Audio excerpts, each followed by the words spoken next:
All right, so welcome back to the Beast Game Podcast. We're going to talk about spoilers for Spider-Man Far From Home. So the biggest thing about Spider-Man Far From Home that it introduces a Spider-Man character or villain, but from the trailer, it leads you to believe possibly the snap opened up different portals to different worlds or different universes. Jake Gyllenhaal mentions this in one of the scenes that, hey, well, this is the 616 universe, which is the primary core Marvel universe, and he's from a different one. But it turns out not to be true.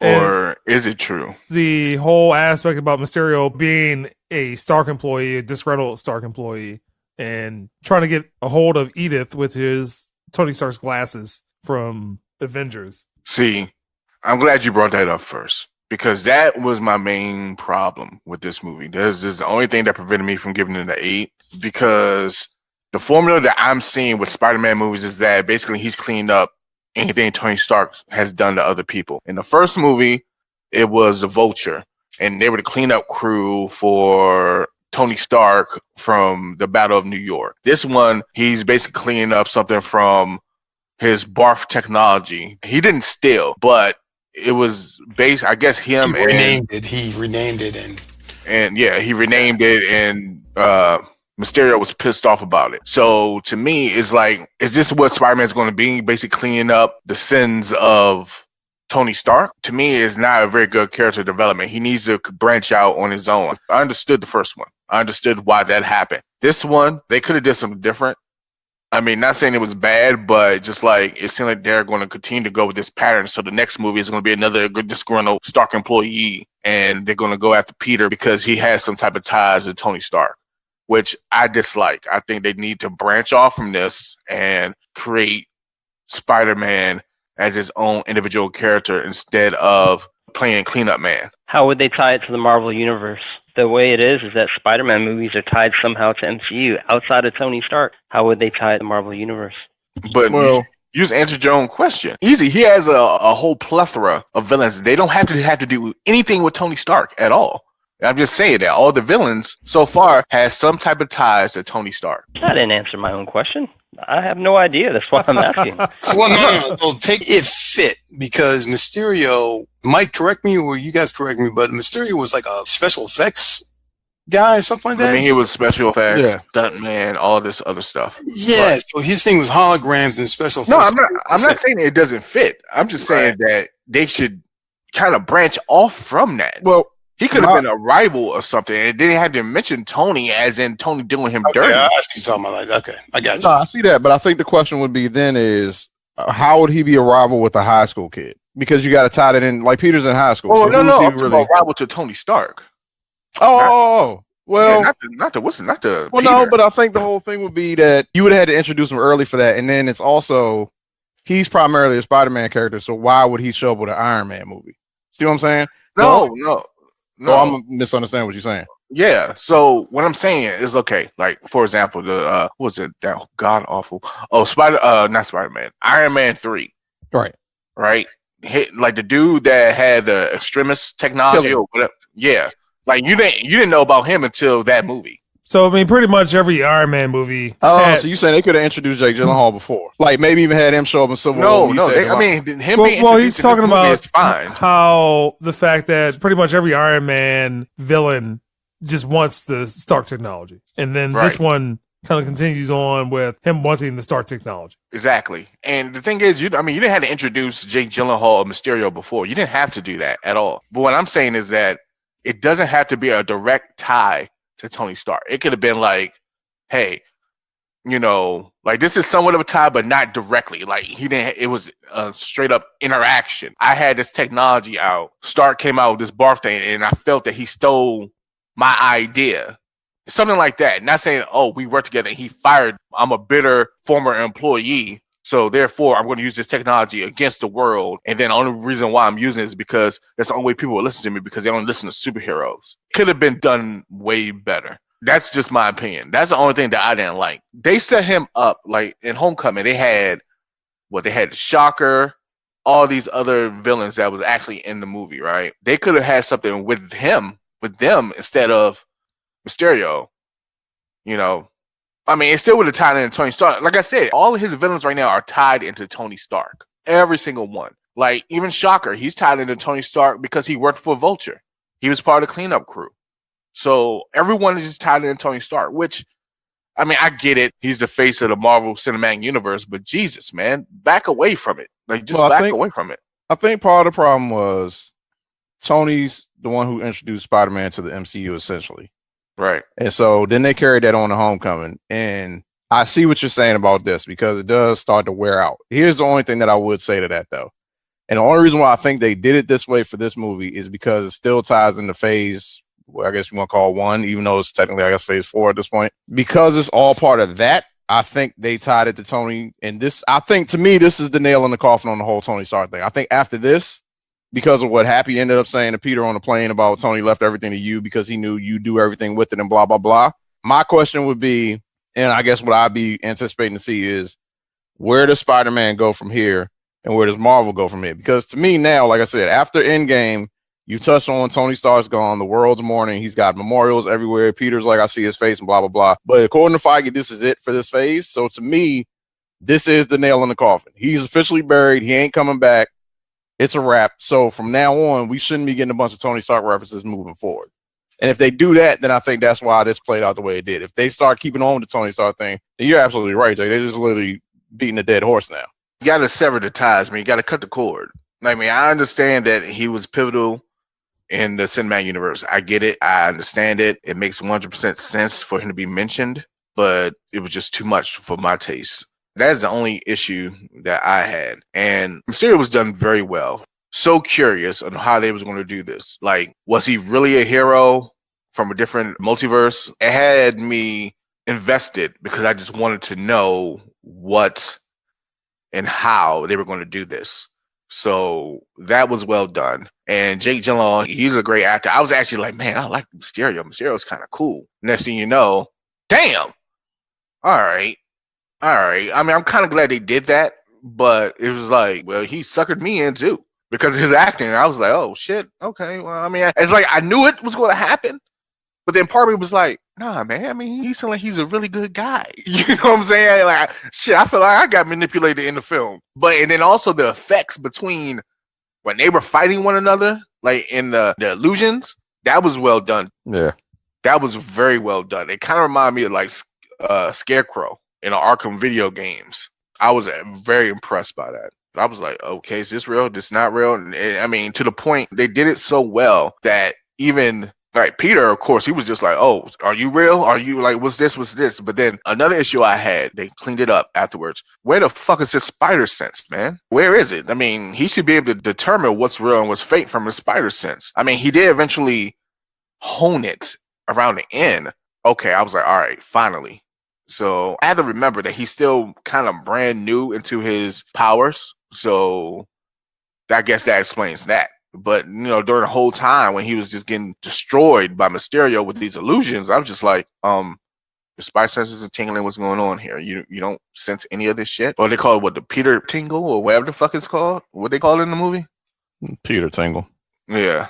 Like I said, they cleaned that up. Do you guys think that Marvel and Sony is going to continue this partnership, given the previous, back in 2017, that Sony said that after this agreement's over, that they're going to separate their ways from Marvel? I mean, they got a good working relationship. Why would you sever the ties? You're both getting money. This is a joint collaboration. Are they both getting money? Yeah. Yeah. Okay, I don't know. Sony essentially gets paid to lease Spider-Man over to Marvel. They won't sell the rights back, but basically Marvel went to them and said, okay, we'll make the movies. You sit back and collect the check. So It's literally like the best situation you could ever be in. The problem is, like most humans, people get greedy and then they start doing stupid shit. So Sony's got to the point since Venom worked of going, oh, so we can take Spider-Man back and make him work now. If they have half a brain, they'd understand that Disney and Marvel have a shit ton of money. And they're only going to get more. This shit is getting ridiculous now. Like, I feel sorry for the other studios. But if they're wise, they'll sit down and they'll renegotiate and let Marvel keep him. And what they'll do is either allow him to come back for Venom movies if you want him incorporated in that, or do the best thing that you can do, which is let Tom Holland come over to the MCU and incorporate Venom into the Spider-Verse over here. And just sit back and collect the check. they kind of somewhat introduced the multiverse theory. We don't know if that was a bullshit from Mysterio or if it was legit. We don't know. I actually believe it's a teaser for where they're going. Especially if Spider-Man continues to be successful like it has been, and it makes the money it's making, and especially after Spider-Verse working so well as an animated movie, I think that's definitely in the realm moving forward. I agree. No, the problem is Venom rode the curtails of everybody's on comic movies now, and so people went out to go see it. If Marvel's reign of success didn't exist, I don't think Venom does as good as it did. I agree. So now Sony is just on some bullshit, and they need to sit back and understand, like, no, this is the perfect situation. We literally have to do nothing but collect a check. Why not do it? Nothing else. You just go to the negotiating table and say, well, you're going to pay us more. Mm-hmm. Marvel will write the check. I mean, shit, they gave the Russo brothers $1 billion to shoot 2 movies. Money ain't going nowhere. And it made what are we at now? 45 million off of beating Avatar? Shit. 27.5 the last I heard. Just ask for more money. Marvel will write the check because at this point you can't afford to lose Tom Holland. Marvel has helped Spider-Man in more ways than one. When Sony had went through all those problems, they went through the hack. Amazing Spider-Man 2 came out after that. And Disney, Marvel revamped Spider-Man. I guess it was supposed to be a third Amazing Spider-Man movie. And then literally within a press release, instilled hope that people will see Spider-Man again. You should probably continue doing that. I guess we can talk about the end of the movie, the very end, and I guess reveal that J. Jonah Jameson is still J. Jonah Jameson from the original Spider-Man trilogy. How did you feel I actually give them kudos for getting J.K. Simmons to come back and do the role. Because I don't see anybody else playing that role effectively. Right. He was J. Jonah Jameson. Like, there's no one else. And that was perfect. It was unexpected. I did not expect that. It worked out. It seemed like it kind of tied into the Spider-Man video game too, because it seemed that the Daily Bugle was a podcast or something like that, or like a web episode or something like that. Podcast and video game. So that was kind of cool. But I got to remember, this is Sony as well as Marvel. So it would make sense that they kind of had some type of similarities between this movie and the video game. That was great. It caught me off guard when I did see him. I was like, oh, okay. If you paid attention to the movie, there was a gazillion Easter eggs. Anything that had a license plate number or any kind of number that you saw in film attributed to something. Like the first issue where Hydra Man showed up, like you saw all the numbers or the letters ASM. It was a very good movie. Hopefully they continue with the Easter eggs and all the meanings behind it. That's all I really have on that part. Mysterio revealing that Peter Parker is Spider-Man. I felt that was refreshing. Now it's not a predictable, okay, well, he's going into 11th grade. It's going to be the same stuff. And now you have those shit moment like, hey, what's he going to do in this point? How are you going to rethink everything and have him still continue his superhero life? Yeah, I was like, oh, snap, what the hell? I didn't see it coming. I thought it was a nice way to kind of tie it to the Civil War comic storyline because you couldn't do it in Civil War since he was just getting introduced. The thing that I liked most about it was, to me, it's Marvel's way of saying Spider-Man is going to have consequences moving forward because now the secret's out there. Pictures been shown all over the city. Like, you can't hide from it now.